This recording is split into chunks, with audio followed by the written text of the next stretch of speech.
jika tidak ada pertanyaan, kita masuk ke materi kuliah kita hari ini, yaitu consumer behavior ya. Itu materi sudah saya upload dalam bentuk PDF, statement dan kanuk. Sudah kelihatan Bapak Ibu? Halo? Sudah Bu. Oke. Nah, ini kita bicara perilaku konsumen ya. Kalau kita perilaku konsumen, goalnya akhirnya itu adalah perilaku pembelian. Karena yang kita pengaruhi itu sebagai orang marketing itu bagaimana dia berniat, dia hanya berniat, tapi sudah punya tindakan membeli produk yang Bapak Ibu tawarkan. Artinya, kenapa kita perlu mempelajari ya perilaku konsumen bagi orang-orang marketing ya? Karena kita punya tantangan Bapak Ibu. Ada tantangan, ada perubahan. Apa tantangan kita Bapak Ibu? Tidak hanya sendiri saja yang berjualan.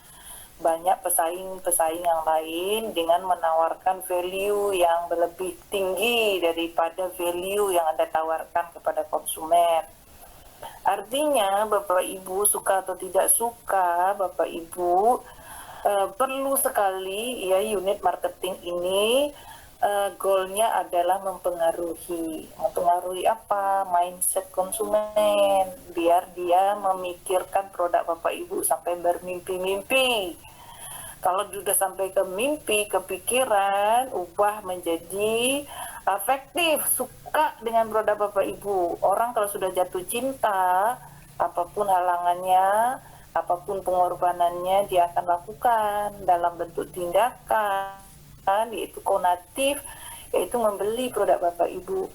Namun, pekerjaan orang marketing itu tidak hanya sekali membeli Bapak Ibu.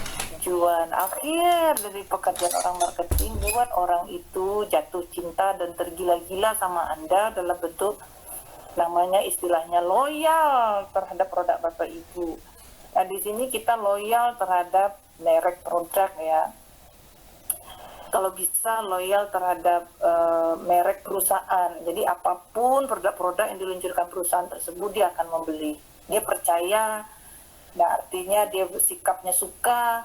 Kalau sikapnya sudah suka dan dia sudah mempercayai Anda, artinya dia akan bertindak untuk membeli sampai dia melakukan menjadi influencer atau endorse untuk produk tersebut ya. Kemudian kita juga terjadi perubahan ya, perubahan teknologi ini juga tidak terlepas dari kaitannya dengan program marketing ya, itu salah satunya media ya. Media itu penting sekali ini, media komunikasi untuk menyampaikan informasi produk-produk kita, keunggulan-keunggulan produk kita ke konsumen.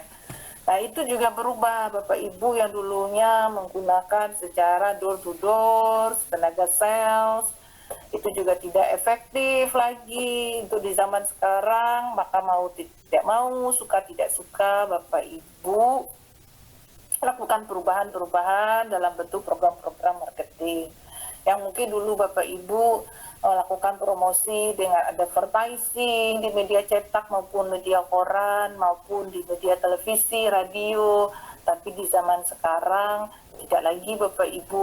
Kenapa? Karena perilaku orang lagi sudah berubah. Perilaku apa?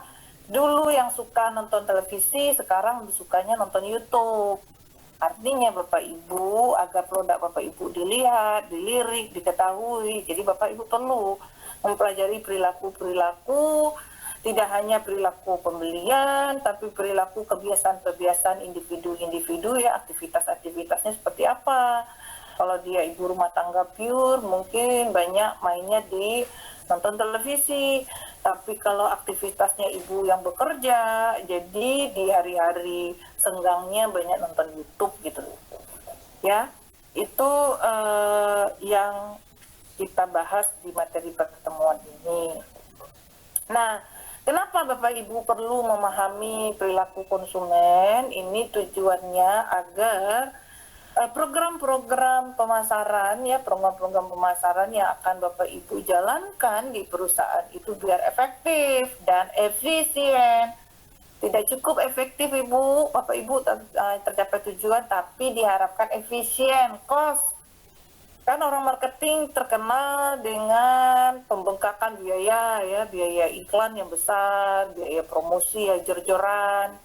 Apalagi untuk biaya promosi, kalau PLC-nya produknya introduction, semua bauran pemasaran Bapak Ibu gunakan dan itu biayanya cukup besar.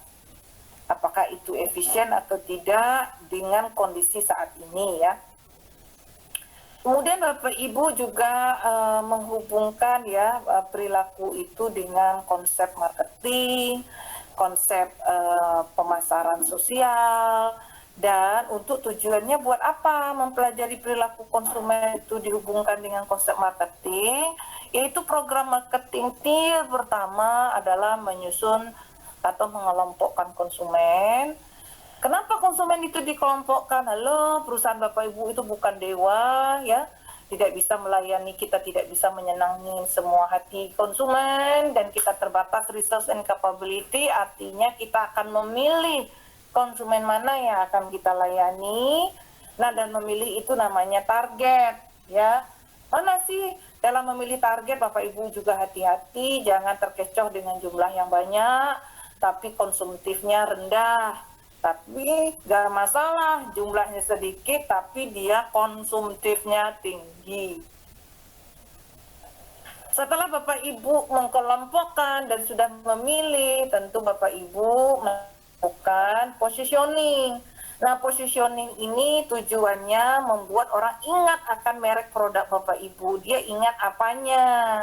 Artinya Bapak Ibu harus meng-create value yang Bapak Ibu tawarkan kepada konsumen target Bapak Ibu. Nah, bagaimana meng-create value, membuat positioning itu biar tepat di benak konsumen target Bapak Ibu? Artinya Bapak Ibu perlu ini mempelajari karakteristik atau perilaku dari konsumen target. Ya, itu seperti apa? Kalau target Bapak Ibu adalah generasi milenial, jadi harus tahu perilaku generasi milenial itu seperti apa aktivitas-aktivitasnya. Dia lebih suka belanja di marketplace daripada tradisional atau ke mall. Dia lebih suka menggunakan pembayaran secara digital daripada cash. Dia lebih suka aktivitasnya nonton medsos, TikTok daripada Facebook. Dia lebih suka. Nah, itu yang akan Bapak Ibu gali ya.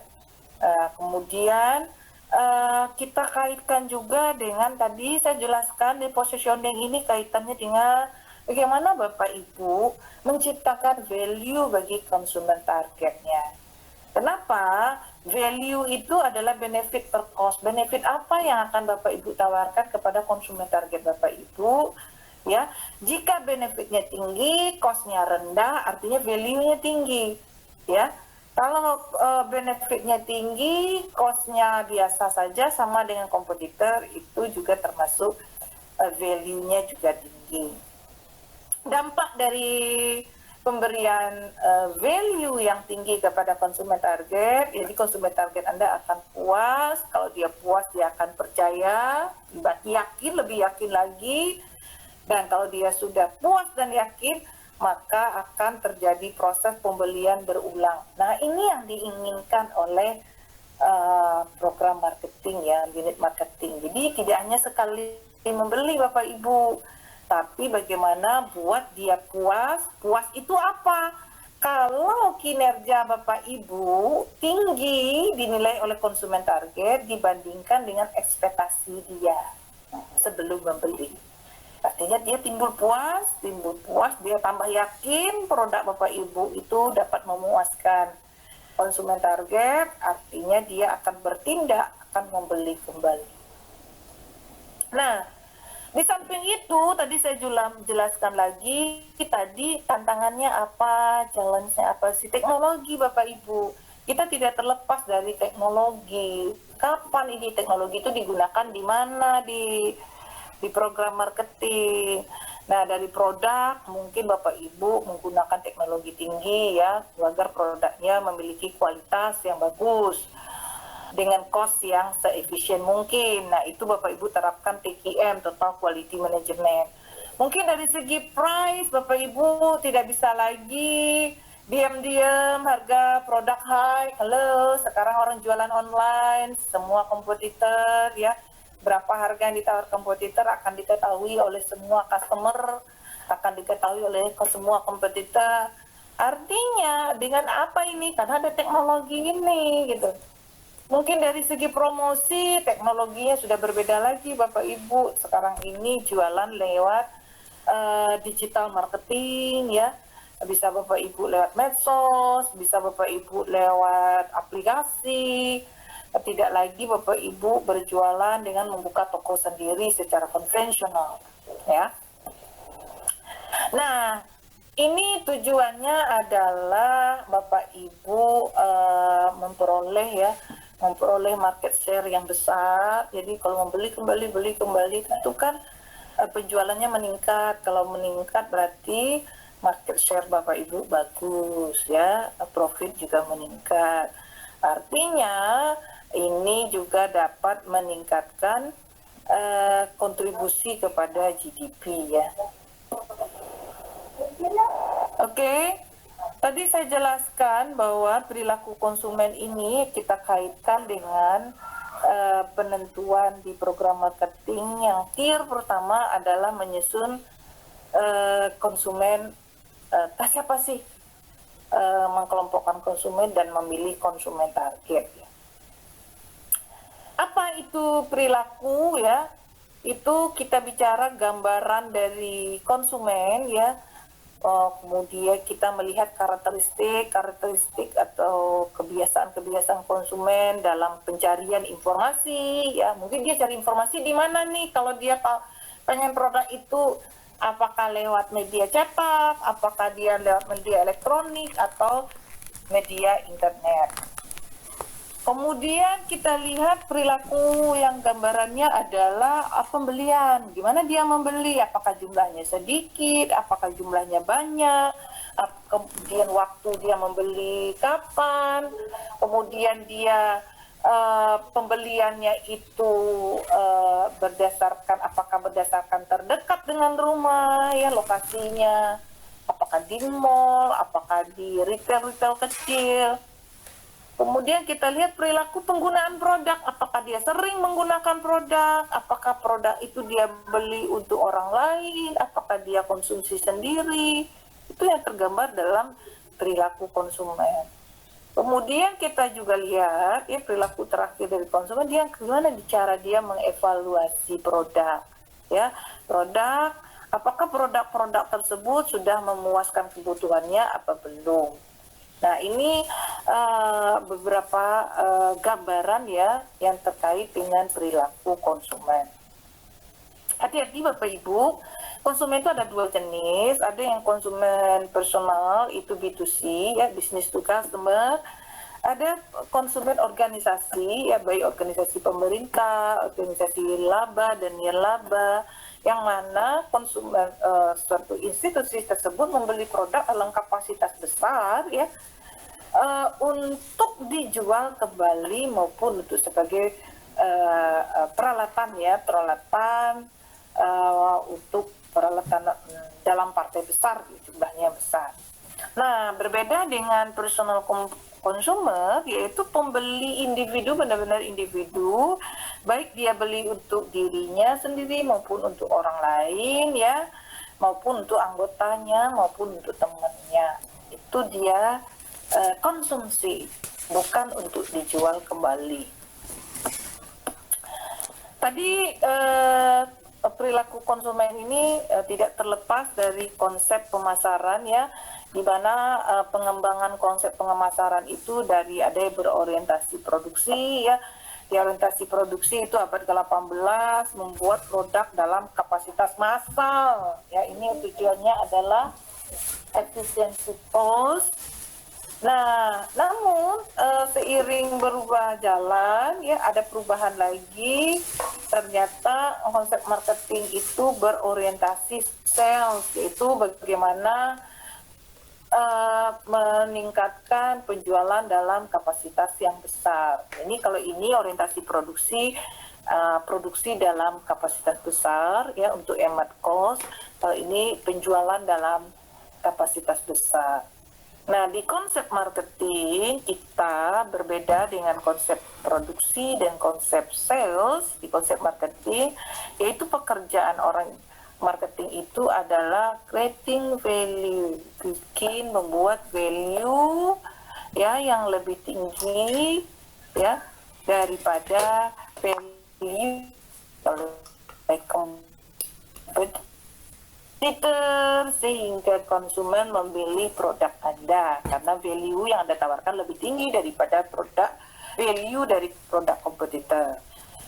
Ini penjelasannya ya, orientasi produksi saya sudah jelaskan di abad ke-18 ya, kapasitas produksi yang besar di abad ke-19 ya, masuk ke 20 itu fokusnya menjual dalam kapasitas besar ya. Itu terakhir konsep marketing ya. Konsep marketing itu kita fokusnya kepada customer ya. Customer ini yang mesti ini customer raja, memang raja, tapi jangan juga customer itu banyak tingkah ya. Jadi ada juga yang customer raja pengen dilayani, itu juga tidak perlu juga kita kayak mengemis-ngemis ya. Tentu sesuai dengan kondisi etik. Nah, dalam konsep marketing, jadi fokus kita kepada customer, kita ingin mengetahui kalau Bapak Ibu sudah ngambil mata kuliah di semester 1 yaitu marketing strategi, yaitu market driven strategi, yaitu kita bukan membuat produk apa yang bisa produsen buat, tapi membuatlah produk apa yang disenangi oleh konsumen, apa yang dibutuhkan konsumen dan apa yang diinginkan oleh konsumen. Garis bawahi di sini adalah konsumen target Anda. Dan pekerjaan dalam orang marketing, dalam konsep marketing, dia memberikan satisfaction yang lebih besar daripada kompetitornya. Ya Bapak Ibu, jadi kalau konsumen itu sudah puas, maka dia akan membeli, perilakunya membeli kembali, dan dia bisa jadi endorse yang gratis atau dia bisa melakukan word of the mouth ya tanpa dibayar kepada konsumen-konsumen yang lain, dan itu akan menjadi hemat cost biaya promosi produk. Itu konsep marketing. Ada pertanyaan sampai di sini Bapak Ibu? Tidak, kita masuk ke konsep social marketing ya. Nah, ini kita mempertimbangkan jangka panjang ya, jangka panjang yang terkait dengan bagaimana membangun hubungan baik tidak hanya dengan konsumer, tapi juga dengan investor, dengan masyarakat ya. Maka dari itu buatlah perusahaan itu namanya baik ya. Nah, namanya baik. Jadi Bapak Ibu kalau perusahaannya itu namanya baik, kinerjanya baik, maka harga sahamnya pada saat Anda lepar penjualan saham, harga sahamnya naik ya. Baik, kita masuk ke konsep marketing ya. Di konsep marketing ini Bapak Ibu ya, sebelum melakukan pekerjaan tier pertama dalam program marketing itu STP, saya singkatkan Semantic Targeting Positioning. Bapak Ibu tidak terlepas, mau tidak mau, suka tidak suka, yaitu lakukan riset. Riset itu memperoleh data primer, yaitu data yang dikumpulkan langsung oleh si periset ya. Jadi tujuannya apa? Gimana ini? Mau tidak mau orang marketing lakukan riset, yaitu kuesioner ya, dengan bantuan alat tools ya untuk mengumpulkan data tersebut, yaitu kuesioner, alat ukurnya. Nah, kuesioner itu bagaimana? Nggak gampang Bapak Ibu bikin kuesioner, disesuaikan dengan konsep-konsep variabel-variabel yang akan Bapak Ibu teliti. Ya, Tapi di zaman sekarang Bu susah nyebarin kuesioner, ada internet, ada Google Form lewat penyebaran kuesioner, lalu diolah. Setelah diolah dengan statistik, baru kita bisa lakukan proses berikutnya, yaitu segmen, mengkelompokkan. Apa itu? Membagi konsumen-konsumen itu beberapa kelompok, karena kita tidak bisa melayani semua kebutuhan dan keinginan orang karena kita terbatas, ya, resource and capability perusahaan. Maka dia itu Bapak Ibu harus membaginya berdasarkan kebutuhan dan karakteristik konsumen.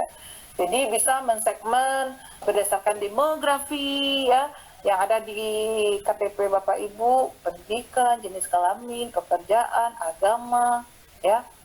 Kemudian bisa Bapak Ibu geografi, wilayah, ada wilayah barat, wilayah timur, ada berdasarkan musim, ya, musim dingin, musim panas, itu bisa juga geografis. Bisa juga Bapak Ibu membagi konsumen itu berdasarkan psikografis, yaitu gaya hidup, lifestyle, ya, apa yang apa activity dan interest dan action, ya. Apa sih kegiatan-kegiatan dari konsumen, kemudian apa sih yang disukai oleh konsumen, ya, dan bagaimana opini dari konsumen. Itu dasar-dasar segmenting. Kemudian dalam konsep marketing, ya, kenapa segmen itu perlu? Kenapa? Karena Bapak Ibu sekali lagi, ya, karakteristik orang itu berbeda-beda. Artinya satu bapak satu ibu aja seleranya sudah berbeda. Tidak mungkin toh kita layani semuanya karena kita terbatas. Tangan dua, kaki dua. Kita terbatas, artinya Bapak Ibu harus mengkelompokkan. Setelah mengkelompokkan konsumen tersebut, Bapak Ibu memilih. Memilih itu ada proses seleksi. Mana dari kelompok-kelompok tersebut yang bisa kiranya Bapak Ibu penuhi kebutuhannya sesuai dengan resource and capability internal perusahaan. Oke, setelah Bapak Ibu pilih, komit, jangan kawin cerai, ya. Pilih lagi, ganti lagi, jadi nggak bagus positioning dari merek produk tersebut. Barulah Bapak Ibu setelah memilih, komit dalam pilihan Bapak Ibu mengembangkan image, citra. Apa sih citra apa nih? Produk ini di benak konsumen, ya. Kenapa harus di benak konsumen? Yang kita cuci otak itu orang marketing itu pikirannya Bapak Ibu yang kita pengaruhi, ya. Artinya buatlah image-nya sebagus mungkin. Orang itu lebih prefer yang bagus-bagus, bukan yang jelek-jelek. Kemudian setelah Bapak Ibu tetapkan, ya, value apa yang di sini pembentukan image itu bicara creating value, ya. Value apa yang Bapak Ibu tawarkan? Benefit fungsional atau benefit emosional, atau Bapak Ibu bisa juga cost moneter, cost waktu, atau cost tenaga, sehingga value-nya tinggi dari pada kompetitor, ya, produk kompetitor. Nah, setelah Bapak Ibu komit dengan value, ya, apa yang akan Bapak Ibu berikan kepada konsumen target, itu value itu harus dikomunikasikan Bapak Ibu ke konsumen. Tentu kalau kita bicara komunikasi, kita perlu media. Media apa yang sering digunakan oleh konsumen target kita dalam memperoleh informasi produk. Nah, di sini nanti kita sudah fix, ya, tier yang pertama, konsep marketing, STP, segmenting, targeting, positioning. Berikut Bapak Ibu menggodoknya dalam bentuk program marketing mix. Apa saja? Kalau kita bicara marketing mix, menurut ilmu marketing, ya, ada 4P. Itu untuk manufacturing, apa? Product, price, place, and promotion. Produk, ciptakan kualitas produk yang bagus, ya, yang unik, yang berbeda, baik dari segi bentuk, dari segi rasa, maupun dari segi packaging. Itu kalau produk makanan ya. Kemudian price, harganya yang sama, harganya yang kompetitif dengan kompetitor. Place, bisa ditemui barang itu di mana saja, baik online maupun offline. Promosi, dia promosikan lewat apa. Biasanya kalau kita produk-produk baru PLC ya, Bapak Ibu cenderung melakukan sales promotion. Misalnya kalau di Shopee cashback, gratis ongkir, itu salah satu jargon-jargon promosi ya. Kemudian tanggal 12-12 itu free apa, bayar belanjanya sekian-sekian, kemudian poin, hadiah. Itu tujuannya adalah mempersuasif orang untuk membeli produk ya. Itu promosi. Nah, mau tidak mau akhirnya ya yang diharapkan dari perilaku konsumen itu ya, kita memperoleh customer value yang high daripada customer value yang ditawarkan oleh kompetitor, sehingga konsumen target kita satisfaction di sini dan dia lebih percaya lagi, dan pada akhirnya ada perilaku yang dilakukan oleh konsumen target itu adalah pembelian berulang ya. Jadi kalau pembelian berulang itu salah satu parameter konsumen itu adalah loyal ya. Jadi Bapak Ibu tadi kaitannya value, satisfaction, trust and retention. Tadi kita sudah jelaskan what is customer value, bahwa customer value adalah perceived benefit ya, benefit apa yang Bapak Ibu tawarkan kepada konsumen target Anda. Apakah benefit fungsional, apakah benefit emosional, kemudian kita bandingkan dengan cost atau biaya yang dikeluarkan oleh konsumen Anda, biaya waktu, tenaga, dan moneter. Nah, biasanya perceived value itu relatif subjektif ya.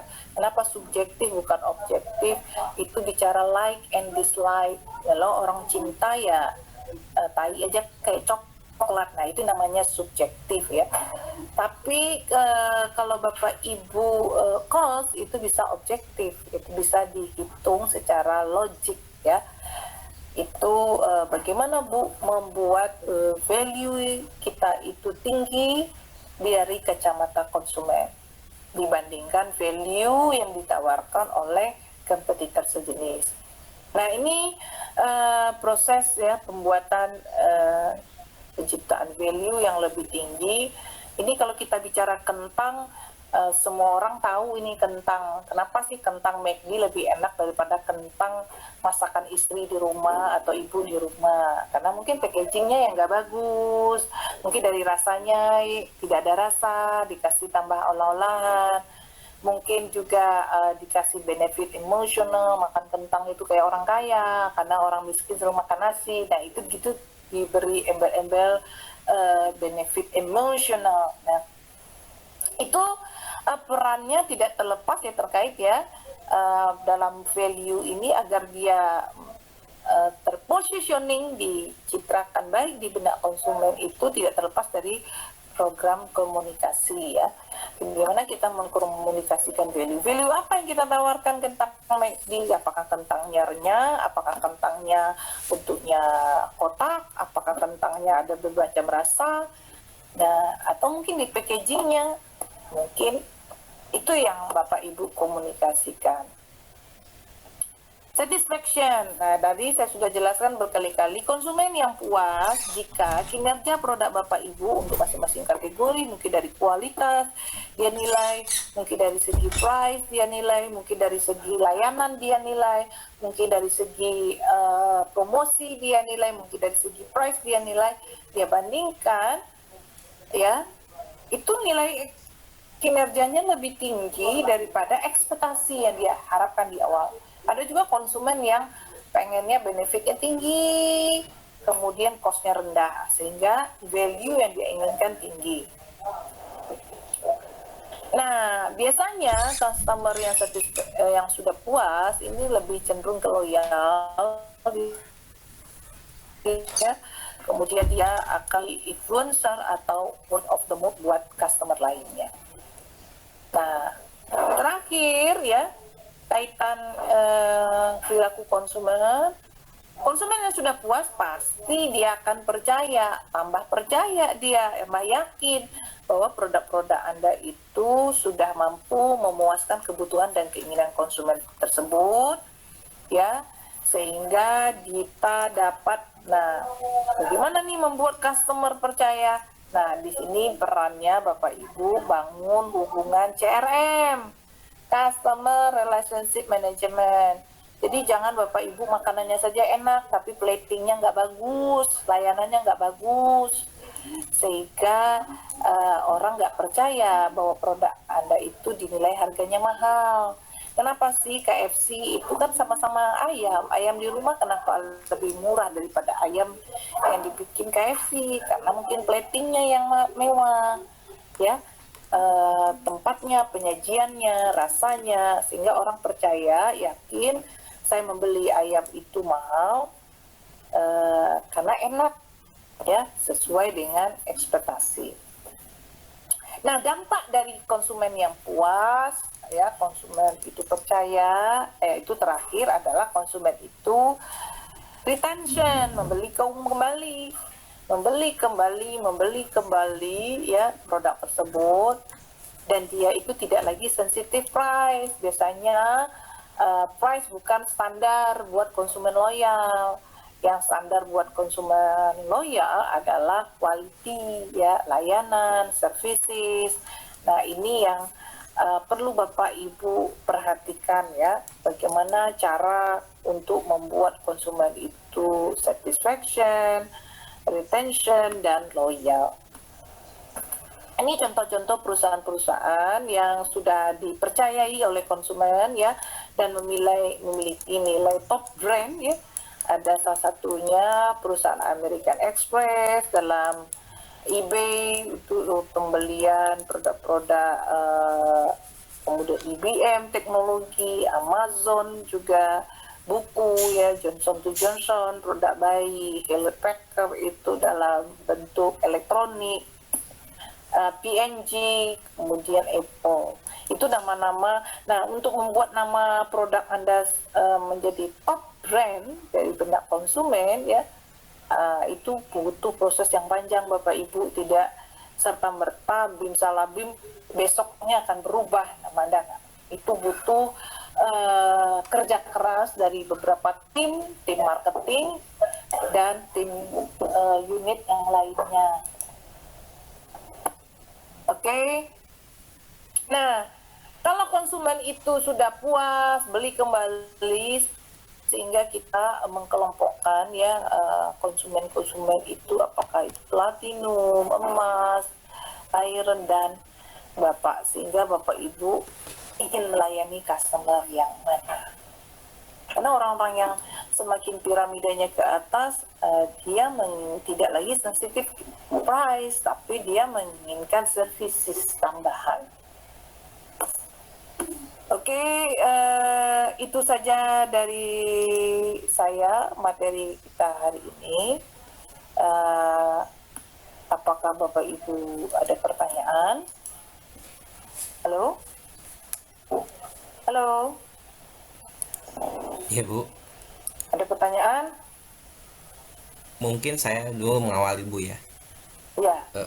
Tadi terkait dengan marketing mix yang disampaikan ada 4P ya Bu ya. Dan Ibu sudah Ya. menyampaikan itu di manufaktur. Uh, Kalau di jasa ada 7P itu apakah seperti itu Bu ya? Terus kemudian yang kedua saya ingin tanyakan terkait dengan P yang place yang kita tahu, sebagaimana kita tahu pandemi ini kita mengajarkan kita bahwa ini terjadi pergeseran Bu dari off store atau toko yang berbentuk tempat menjadi ke online store. Apakah ini masih terpenting bagian P plus itu Bu? Begitu Bu. iya. Nah, gini ya Pak, ya. kita kan sudah berkembang ya, tantangan ke depan itu kita sudah berubah ya, teknologi berkembang, kemudian ada juga tantangan COVID, orang lagi tidak lagi berbelanja secara door to door ya, Bapak Ibu belanja lewat online. Nah, online itu salah satu bentuk services ya, jasa, jadi juga itu retail ya, belanja retail tapi online. Jadi Bapak Ibu juga place itu juga penting. Nah, mungkin place dari sini bukan lokasi ya. Mungkin place-nya Bapak Ibu kaitkan ya, kalau belanja online adalah aplikasinya itu mudah diinstal, ditemukan. Paham ya Pak Pangki ya? Kalau misalnya Bapak Ibu sulit nih Shopee, di mana saya menginstal, di mana menemukan aplikasi tersebut, di mana saja bisa ada. Kemudian untuk semua perangkat bisa digunakan, itu place ya. Jadi tolong diterjemahkan lagi ya, disesuaikan lagi parameter untuk place, disesuaikan dengan objeknya. Kalau Bapak Ibu itu retail tradisional, place itu adalah jarak ya, jarak dengan dekat dengan rumah, karena kita kaitkan dengan cost, waktu, tenaga, dan biaya. Mungkin kalau di place, kalau Bapak belanja online adalah kemudahan instalasi Bapak Ibu. Kalau marketplace-nya sulit untuk diinstalasi, ya sulit ditemukan ya di App Store atau di aplikasi, sehingga Bapak Ibu itu butuh usaha yang besar ya, usaha yang besar untuk menggunakan aplikasi tersebut. Kemudian kos waktu, tenaga, Ibu nggak perlu. Jadi place di sini juga marketplace-nya itu user friendly ya. Shopee yang user friendly, tidak banyak tahap-tahapan. Kalau banyak tahap, klik pencet ini masuk ke keranjang masuk ke pembayaran. Nah, coba dipermudahkan sistem aplikasi yang tidak banyak ribet gitu loh. Toh yang menggunakannya tidak hanya generasi milenial dan Z saja, generasi X dan Y bisa diharapkan bisa menggunakan aplikasi tersebut tanpa harus effort belajarnya tinggi. Ya, begitu Pak Franky ya. Halo? Iya, baik Bu, baik. Oke, ada lagi yang lain? Saya ke ketua kelas. Gimana tadi ketua kelas siapa tadi ya? Ibu Balkis ya, Ibu Fahrani. Halo? Iya, Bu.